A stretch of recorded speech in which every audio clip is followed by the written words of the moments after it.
Good evening, everyone. Small class tonight, but I think it's going to be a ton of fun. Benny, one of our regulars, so excited to see you, along with Miss Vanessa, who I believe has tried to make it in at least 2 or 3 times, and it just hasn't worked out. So really exciting. Hopefully our new member, Bart, will make it in tonight. I'm really, really hopeful. He is excited about it, and he's actually been trying to get in with us for several events. And so we'll see how that goes. Let's go ahead and head on into Collectively Rewilding. All right. I've been tearing through a lot of literature over this really entire process. However, I've completed the all new square foot gardening book. And let me just ask my children to bring that book down really quickly.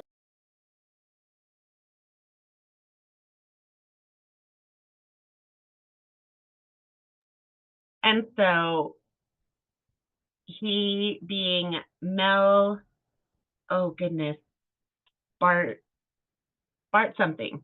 How funny, how appropriate for the evening as we're waiting for Bart to see if he makes it in. And he has the original square foot gardening method and the all new square foot gardening method.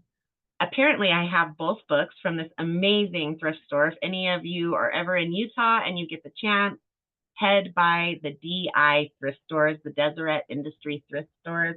They are amazing, and they're probably throughout the entire state. I know they're very well spread throughout the Salt Lake Valley and adjacent counties. So let me just give you a peek here really quickly. And there is the all new square foot gardening with Mel Bartholomew, right? I wasn't making it up. How funny, appropriate. I love it when things are synchronized like that. I think it's like a sign that we're on the right path, right? So this is the secondary level, and I will start in on the all new square foot gardening book after I finish a book called Seed Starting. It's entirely dedicated to starting seeds. How cool is that? Now, Mel in the all new square foot gardening, which is SFG, the SFG method, he does talk about quite a bit of seed starting. And he is an engineer when he retired who started tearing through all of the traditional methods that we see today that we call traditional, and came up with a much more realistic method for the average gardener, not a large agricultural producer. Okay. He talks about the fact that throughout history, you can even see it in the Egyptian hieroglyphics. We have what we are calling in this book single row gardening. I have always thought it looked wrong. It always felt wrong to me. And I had a ton of different ideas about how I want to approach it and not do the single row gardening. And that was his premise as well. His base beginning point of his methodology came because of the extreme amount of effort that goes into single row gardening, the waste that goes into single row gardening, the depletion of the soil in single row gardening. There's a lot of things going on there that really work against nature. And the fact is, we live and are nature. And when we try to take away from natural processes rather than finding better ways to work with what is, that's where we get these systems that have created these problems that we really don't know how we're even going to come back from, right? That's what we talk about here all the time. So one of the big elements of square foot gardening is that you take these very specific soil components, and I highlighted this for us last night so that we could hear about it today. There's not going to be a lot that I'm going to actually incorporate because I do want to take it further than this gentleman takes it. He doesn't deal with amending, or how shall we say, amending. There's a lot of different things.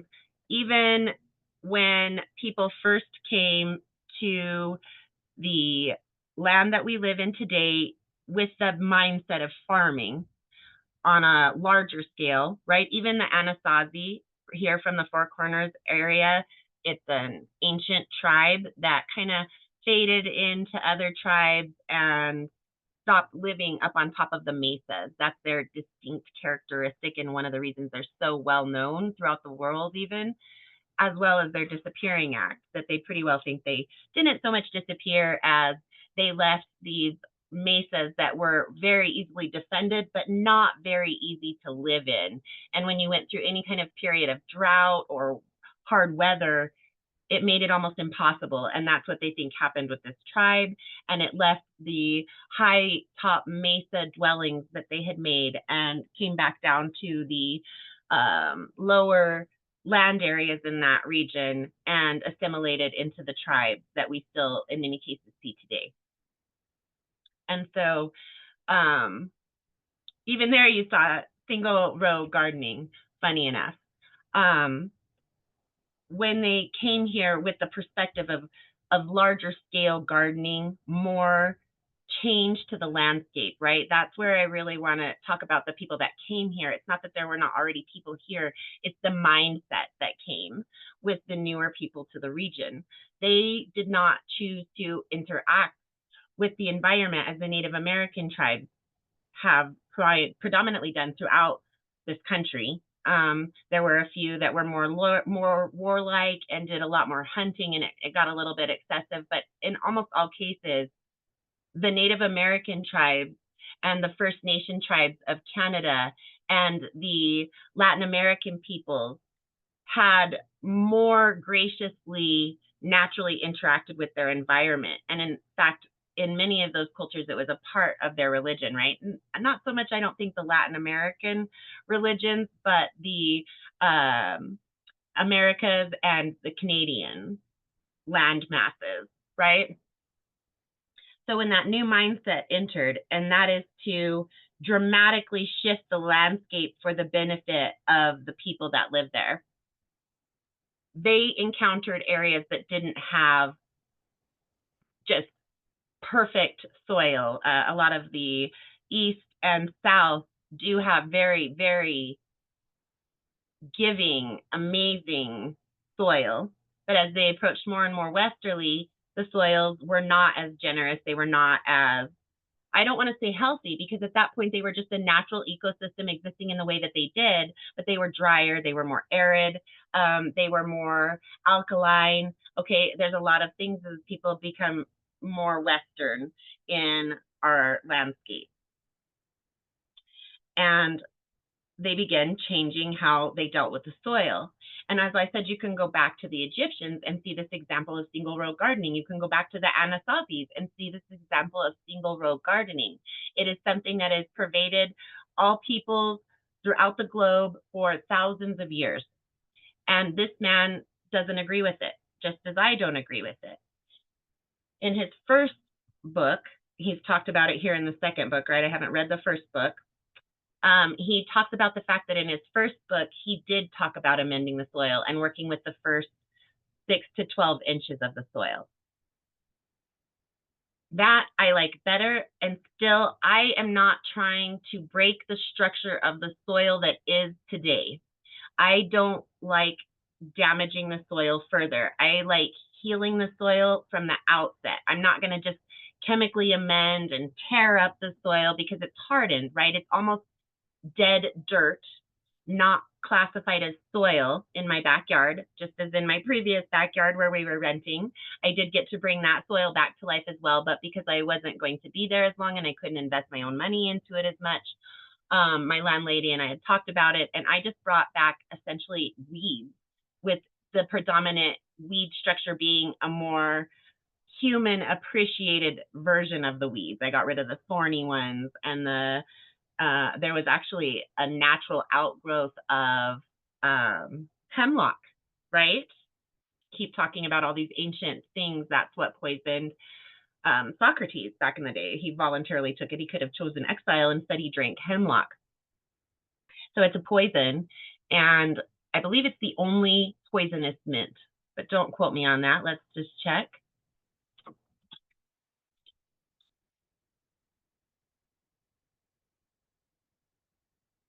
often that nobody ever looks that up. It was not in the search engine as, oh, it's not part of the carrot family. Okay, that's right, because it does look like carrots. That's not surprising. I did think it was a mint, though.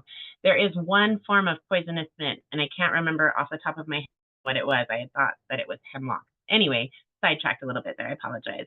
So I was able to bring back more human appreciated life in the soil through weeds, things like dandelions and something called knotweed, spelled KNOT, like a knot in your shoelaces. Some common mallow, natural grasses, just some different things like that. And now that soil is alive, and whatever they choose to do going forward, they are going to have more luck with that. Here, while there will be weeds that we have to deal with, there's already some weeds. It's not completely dead soil. We aren't going to, a lot of times what people will do if they're going to go crazy in depth, they might dig out 2 or 3 feet of the soil to try to get out as many of the seeds that would be there from weeds as possible, and then just dump in a lot of better soil. Though it wouldn't be sublime, it would be compost. And one of the things that SFG talks about, square foot gardening, is the fact that when you get these composted bags, these bags of compost at Lowe's, Home Depot, Walmart, wherever it is that you go, unfortunately, there are no hardware stores around the area. There was one in Magna, this last place where we rented, and before we had a chance to go to it, the only mom and pop hardware gardening kind of store was closed down. It was really unfortunate. Let me just say hello to Bert really quickly here, or Bart.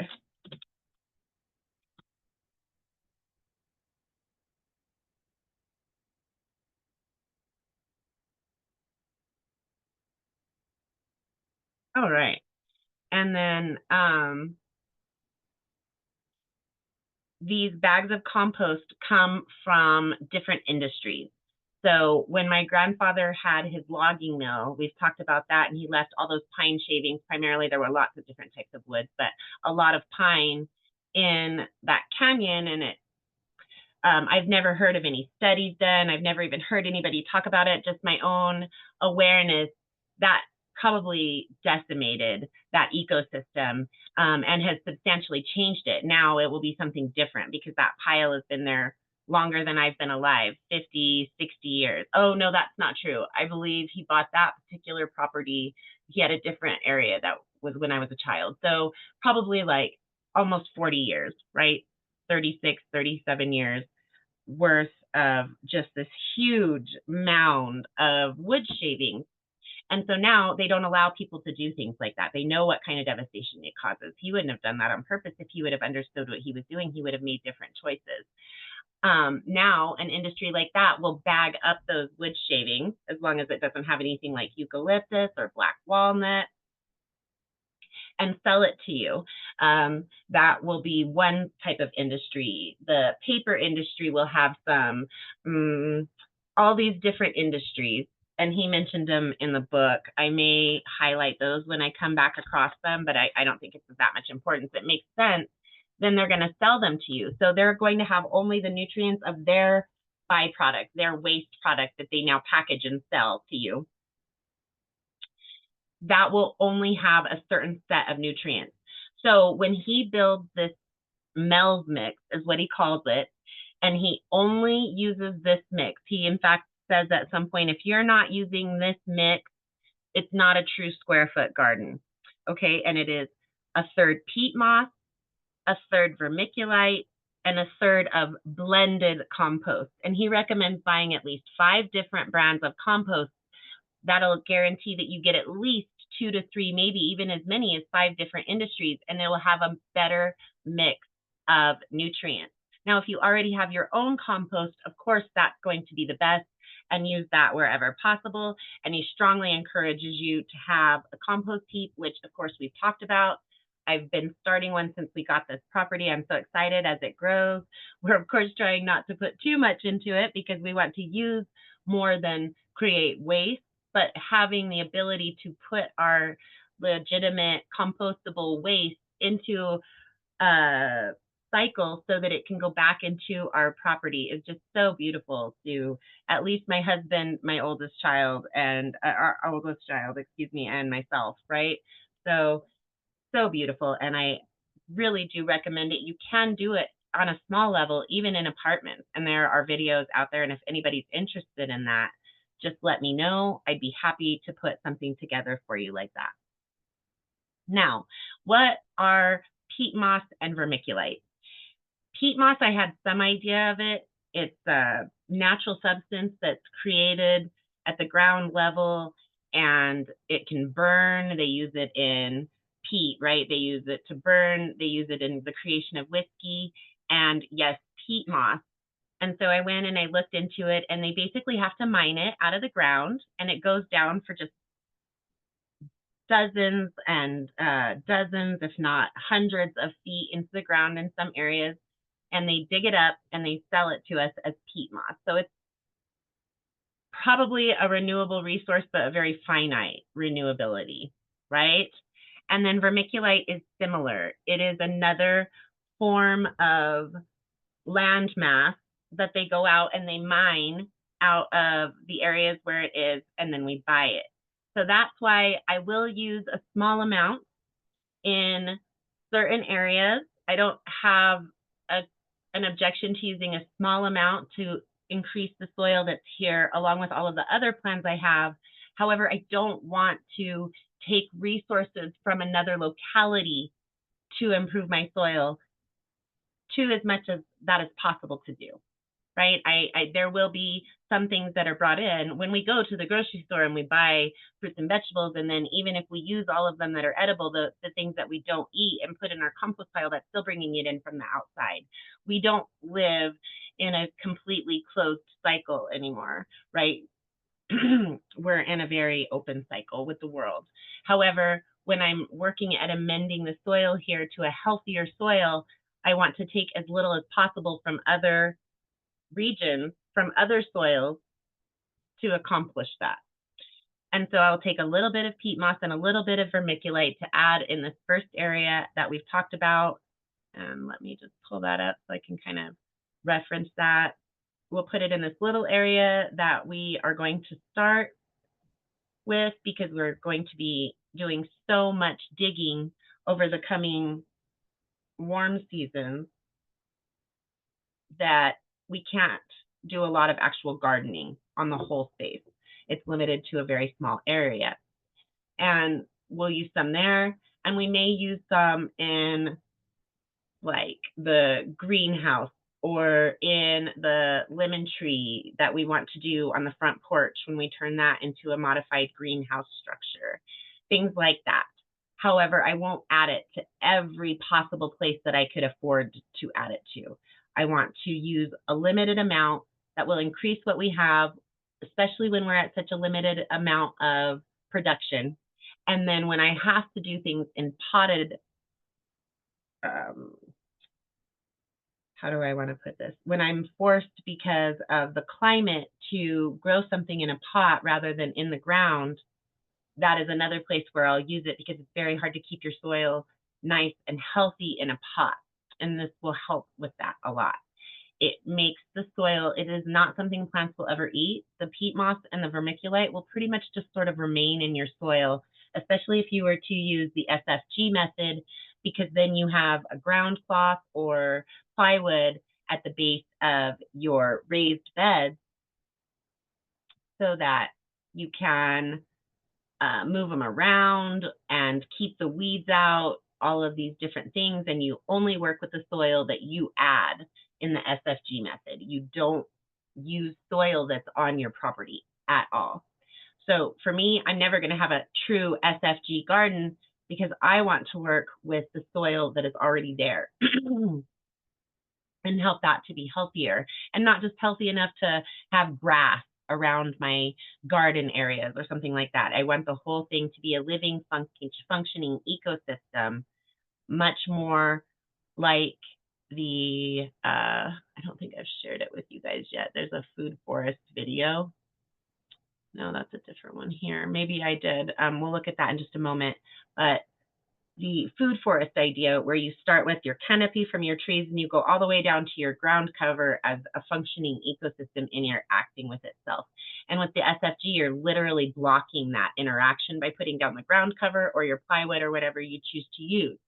I am not knocking the SFG method. I think it's very beautiful for what it is, for those who want to do a very limited amount of gardening, for those who don't have a lot of time, for those who have things like wheelchairs and limited mobility in their body. They don't want to bend down all that way. Even if they're not in a wheelchair, they need to sit at a table setting to do their gardening. Oh my gosh, what an amazing concept.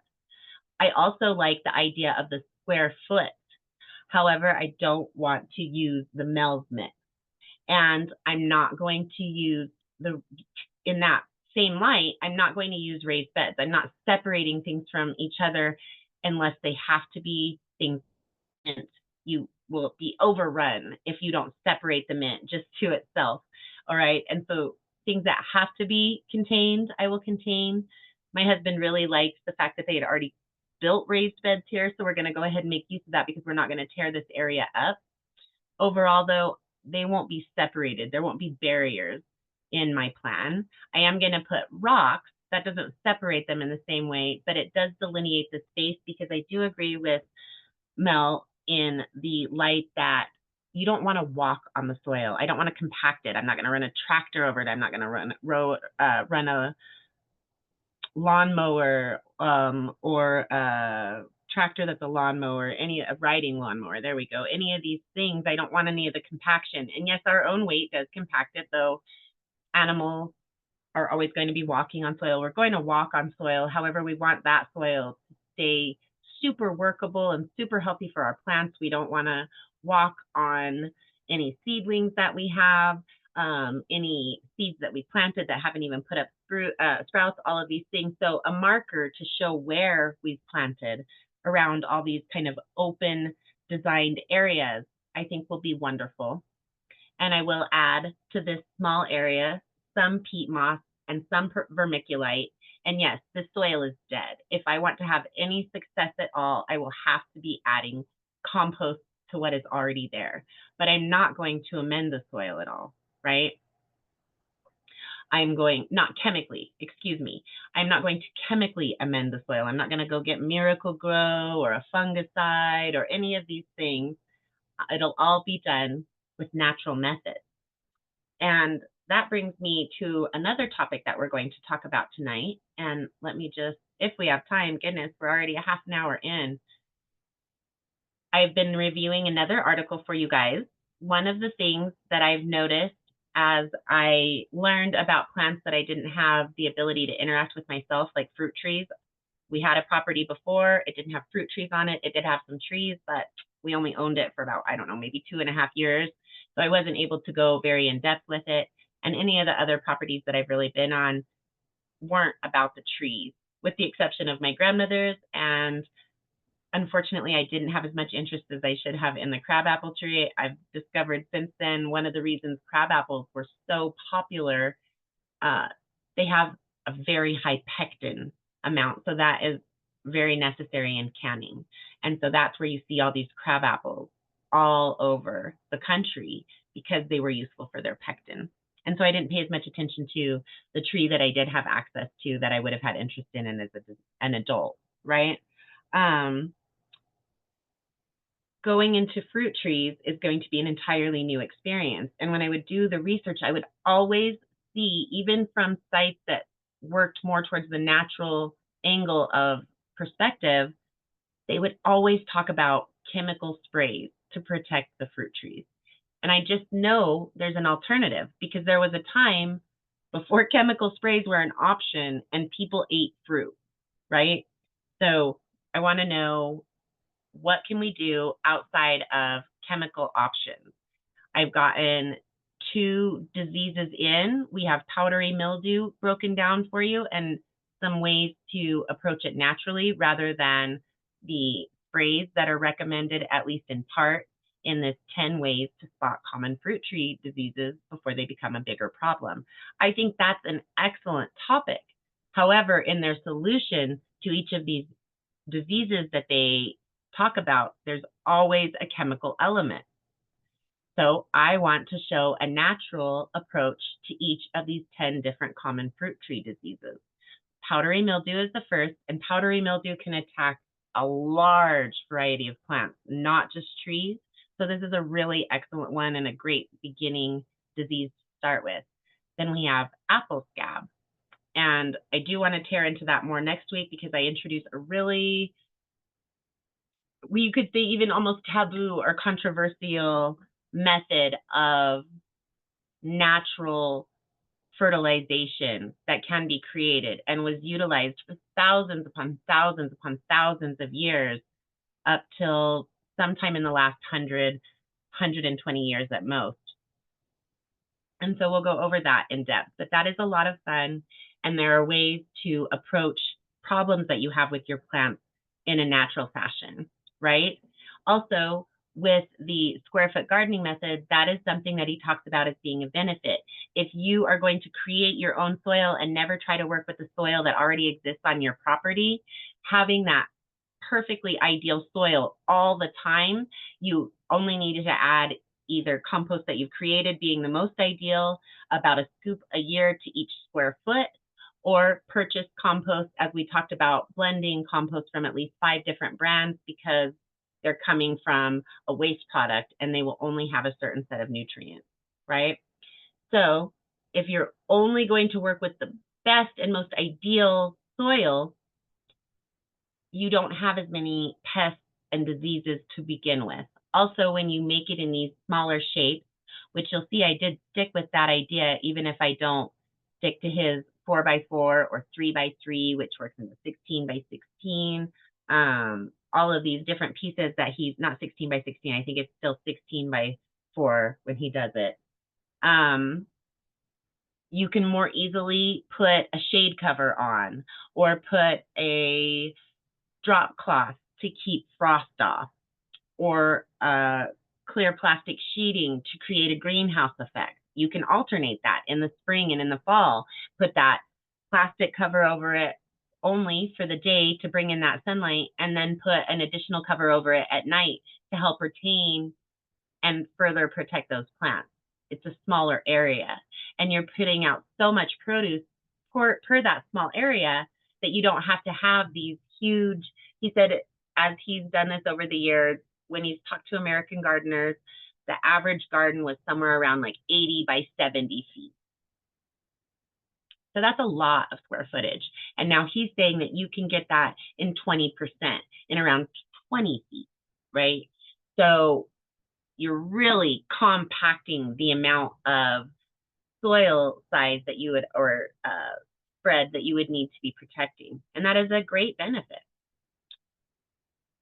All right, let's see. Is there anything else that I wanted to cover about the square foot gardening? Anybody have any questions about that? Let me check out the chat. Yes, Benny, gardening can happen in just about any environment if you're willing to build a greenhouse. Do you know what growing zones you're in? It can be better to kill the weeds. It depends on your perspective.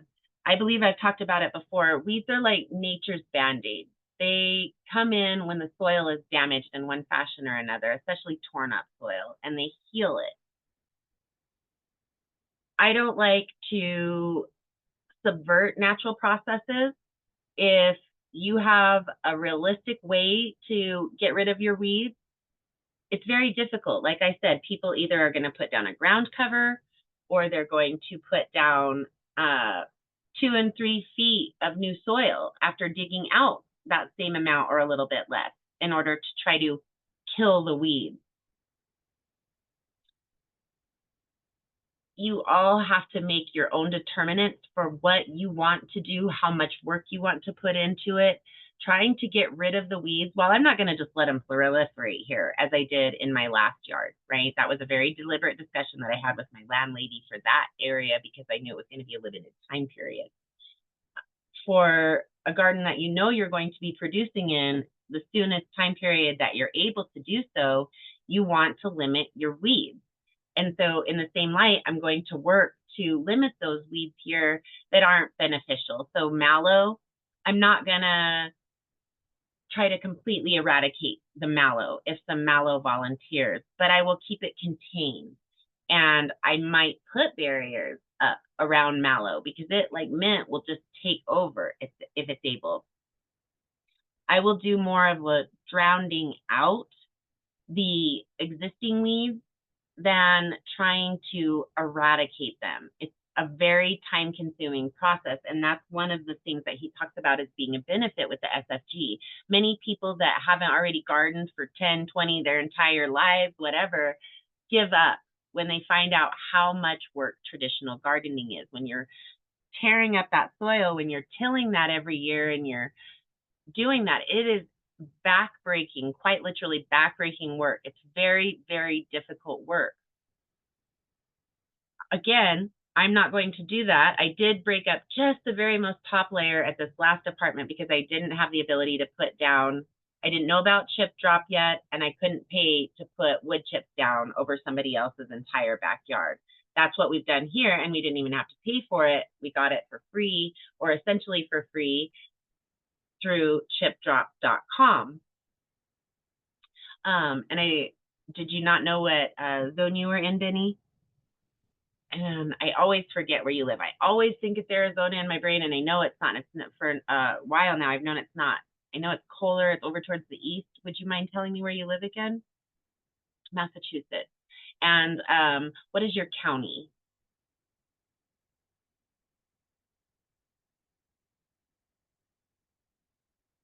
Bristol, Massachusetts. So let's go look for Bristol, Massachusetts growing zone. All right.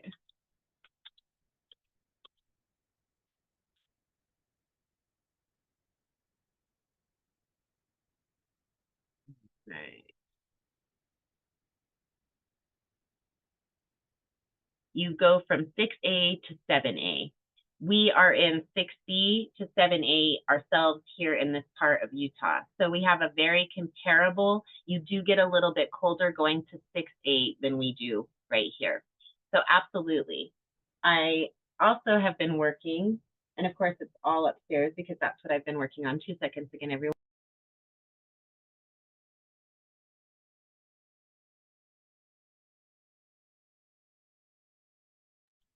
And the article that I shared with you guys a while back on growing zones from Kellogg's Gardening Supply. Let's go back to that here. You can go and get these as well, Benny, and you'll want to put your zip code in, and that'll give you your exact. They usually give you 2 numbers. Like I said, we're at 6B to 7A. So you'll either be 6A, 6B, or 6B, 7A, okay? This Kellogg's Garden Organic, they put together a personalized checklist for each zone. And if you pull up your zone, so this is our zone here, 6 through 8, Benny, we'll click that.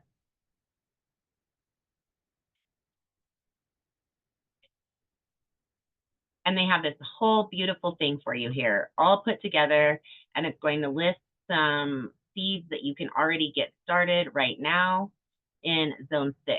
So this is where you're going to be looking primarily. The colder area are these here.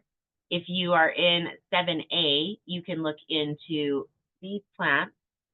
And if you are more towards like 7B, 8A, or 8A, 8B, you may also be able to start some seedlings. We don't get to worry about that. We're more towards this area, right?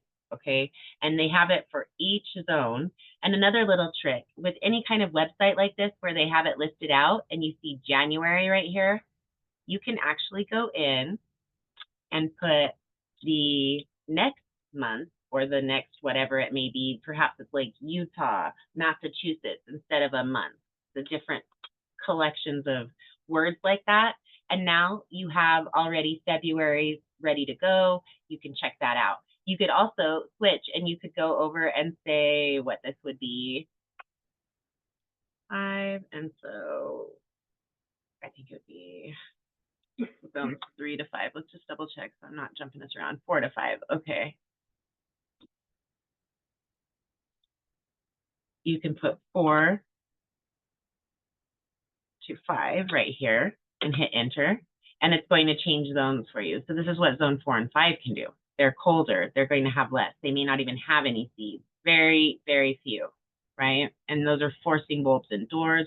Those aren't for outdoor planting necessarily, right? All right, really fun, interesting stuff. And that's all here for you guys, along with the information to use the garden planner. This is the best one of those that I previewed. Of course, it is the paid version. The last of the free versions in that article has now switched to a cost, and it is pretty decent, but this is a much better overall planner. All right. Any questions about anything that we covered? Let me just tear through here. Absolutely, Benny. I appreciate the question.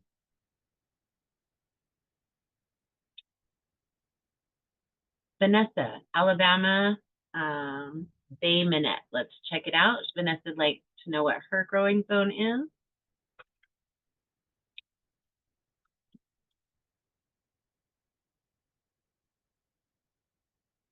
All right, yours is going to be a lot more generous, my dear.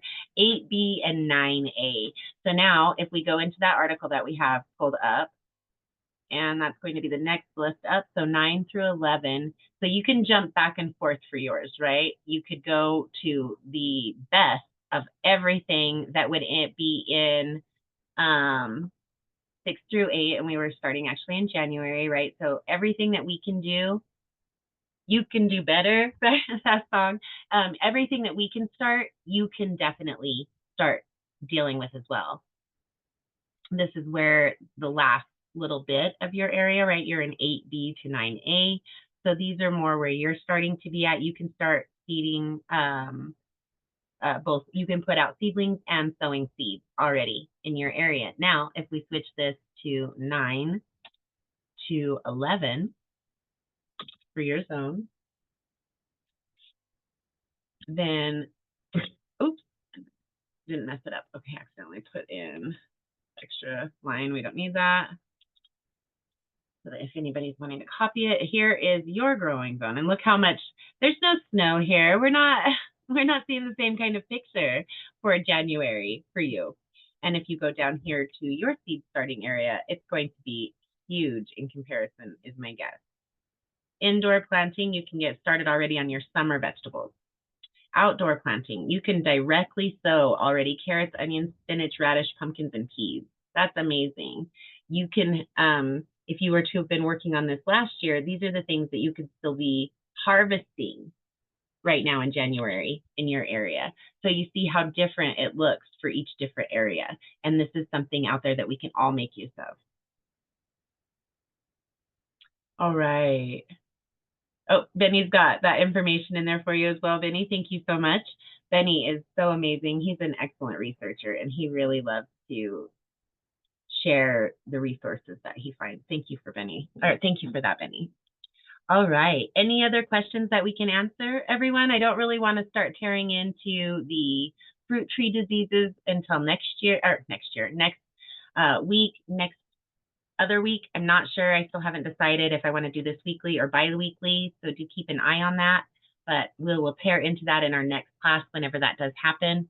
Any questions, though, on what we covered? Check that out. Yeah, absolutely. All right, wonderful. Well, thank you, everyone. I hope it was as enjoyable for you. I get lost, as you guys can totally tell in these topics. I just think they're absolutely fascinating. We're going to talk about some really neat things next week, covering these fruit tree diseases. And it is actually time for some of us to be dealing with trees if we have trees on our properties. Non-fruit blooming trees, and there's one other. We'll tear into that next week, like I said, but there's one other type of tree that you don't want to start pruning. But if you have any other trees on your property that need a little bit of pruning, this is a good time to be pruning a lot of our common trees. All right. So when I say a fruit blossoming tree, that would be like a pear or a peach. They put out a blossom and then they fruit.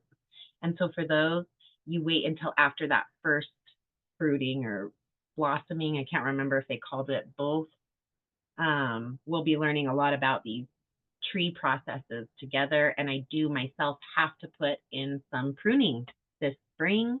So I may be looking for some grant or grant-like opportunities to try to invest in a new camera, or I'm going to have to be coming to you from my phone because I want to take you guys along with me while we prune these trees. We're going to be needing to girdle some aspen, and that's going to be an interesting process that I'll walk you guys through. We have to get rid of these aspen. They're not only dangerous for our property, our foundation, our water lines, electrical lines, all of this, they're also a possible danger to our neighbors. So unfortunately, they should have been dealt with a long time ago, and now we're going to have to deal with them. I want you guys to see what that looks like. Until next week, I hope you all have a fabulous rest of your week and had a good beginning here today on Monday. Thank you, everybody. Night. Bye, guys.